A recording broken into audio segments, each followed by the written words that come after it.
What's up, everybody? It's your boy Mel here for another reaction. Today, I know I've been like AWOL for a while. Where was I? I've been a bit, and a bit. Well, I don't want to talk about it. Mostly, it's just like job hunting.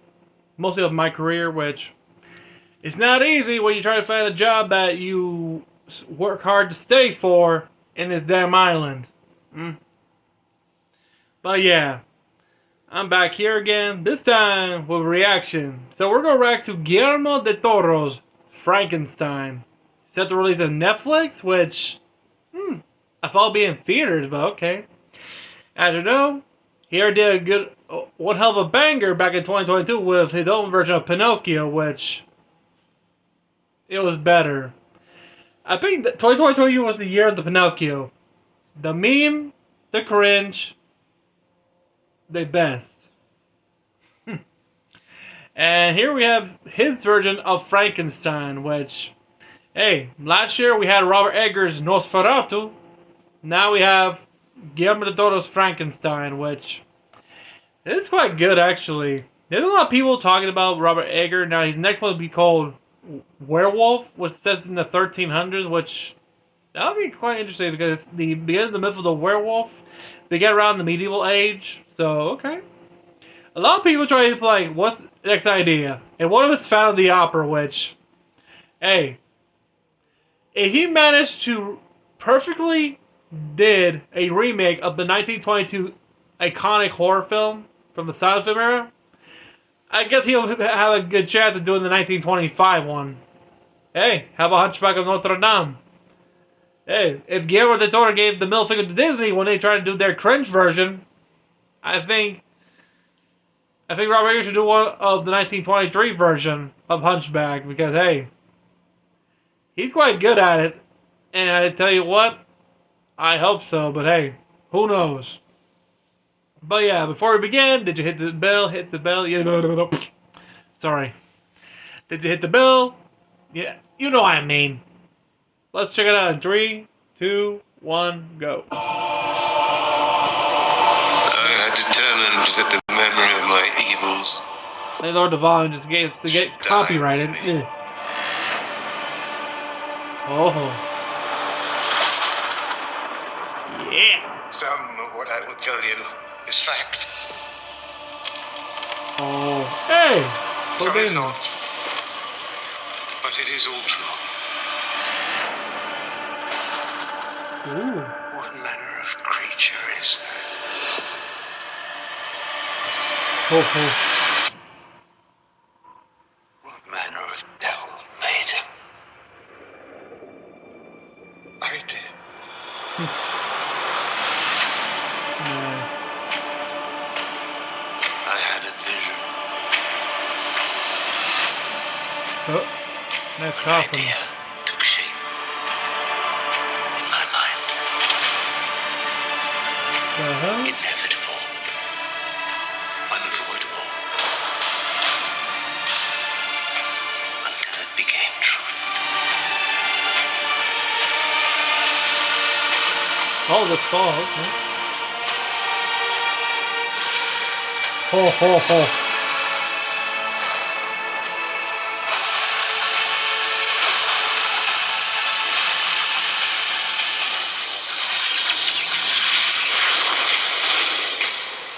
In seeking life, Oh. I created death. Frankenstein. Nice.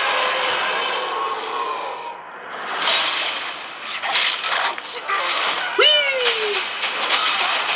Hey, stupid. Did I teach you not to poke the bear?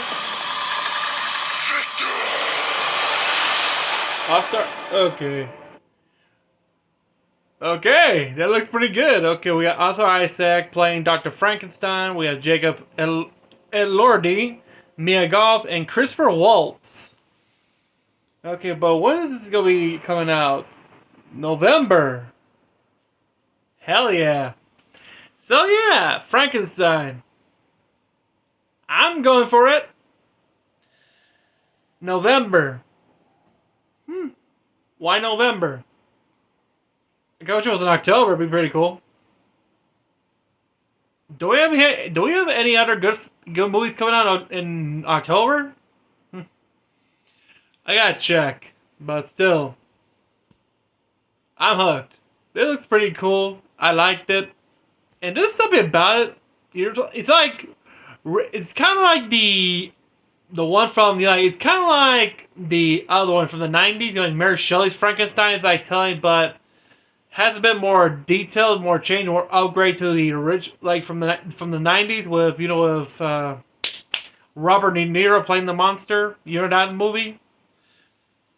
It's kind of going through like is it set in the Arctic? Then you see the monster, you find the doctor, and he tells the story of what actually happened.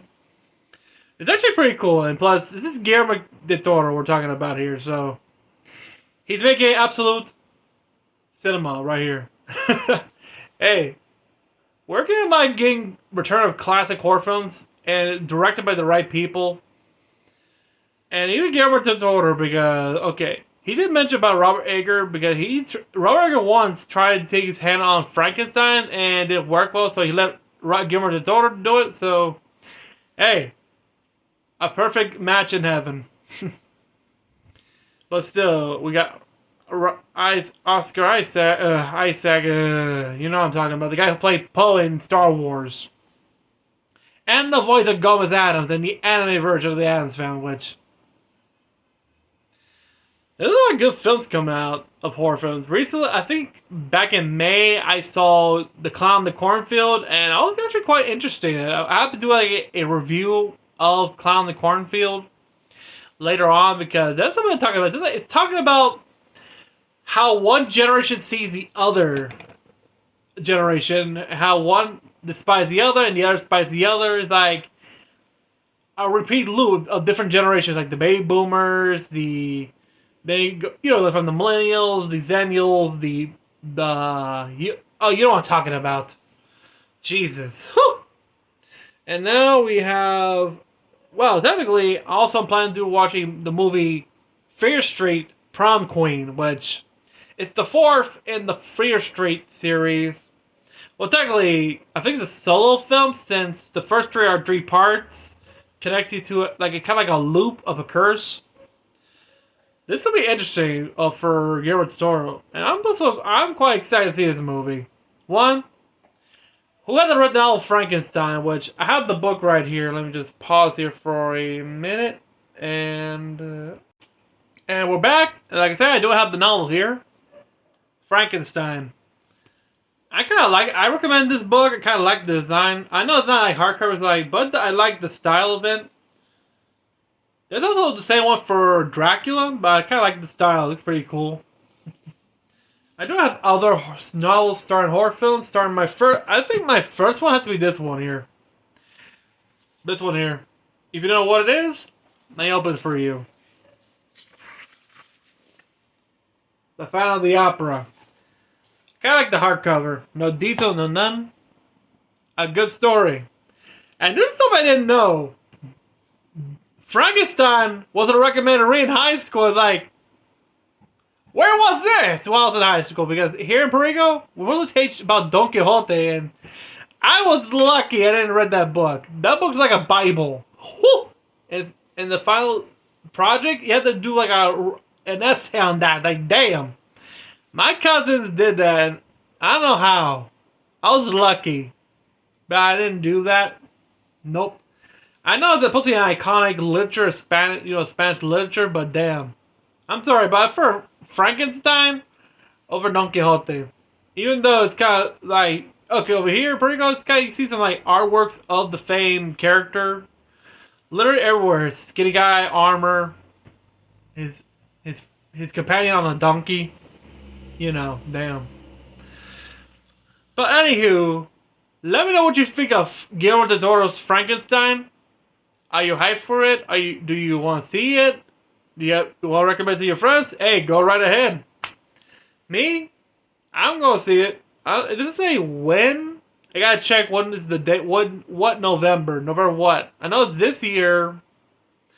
And I want to know when. This is gonna be pretty cool. But hey, I already have a whole list of movies I'm planning to go watch. I already saw Lilo and Stitch, which is I kind of enjoyed it. I got to do a review on that, which that film is almost hitting $1 billion. The only live action remake of a Disney film. And we're in June. May was the month of Stitch. We're in June. You know what's coming in June? Toothless. Damn. If April was the stinker for Snow White, then May was a comeback with Lilo and Stitch, which is pretty damn cool. Now we're in June. Let's see how the Train of Dragon goes. And by the looks of the trailer I just saw, it looks pretty good. And plus they brought Geralt Butler reprising his role as Stolik, you know, Hiccup's dad, which is actually pretty cool to see him playing his dad in live action, which is awesome. I kind of like the design of the dragon, including bringing some drag. I hope it's like only like a solo film, not like do like all the films, because there's 3, you know. Especially for Lilo and Stitch, there's 3 films, so let's hope they don't continue to do like a one-off. Maybe for Lilo and Stitch be a second, because a lot of people complain that they made Jumba the villain, but I can understand one, because he's supposed to be a mad scientist. In the anime, they have Gantu as the villain, but here, I think it would be reasonable they made him the villain because he's a mad scientist. Hey, mad scientists are supposed to be evil. I know people say he's a... Maybe the second they might redeem him, because recall Stitch has a glitch. But that'll be another review for another time. Let me know in the comments down below what you think of the official teaser for Frankenstein. If you're going to see it, comment down below. If so, if you're new to the channel, remember to subscribe, hit the bell, like this video. Until then, have a great day, everybody. Stay safe. Peace out.